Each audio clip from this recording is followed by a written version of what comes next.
अस्सलाम वालेकुम। एक और नई खबर के साथ मैं हूं मोहम्मद इश्तियाक कादिर। आप देख रहे हैं मेरा यूट्यूब चैनल जनाब एचडी न्यूज़। आज एक बड़ी अहम खबर से आपको आगाह करते हैं। कराची पुलिस का गैर कानूनी अफगान बशिंदों के खिलाफ ऑपरेशन और 45 अफराद गिरफ्तार कर लिए गए हैं।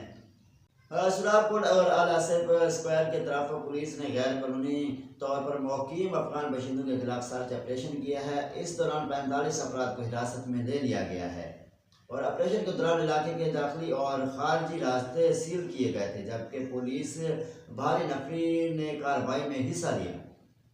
आपको ये भी बताना चलो, पुलिस ने गैर कानूनी तौर पर मुकीम अफगान बशिंदों को गिरफ्तार करने के बाद उन्हें मुख्तलिफ थानों में मुंतकिल कर दिया गया है। पुलिस का कहना था कि गिरफ्तार किए गए अफगानी के पास शनाख्ती कार्ड और दस्तावेजात नहीं थे, इसलिए इन्हें गिरफ्तार करके थानों में मुंतकिल किया जा रहा है और इन्हें डिपोर्ट कर दिया जाएगा।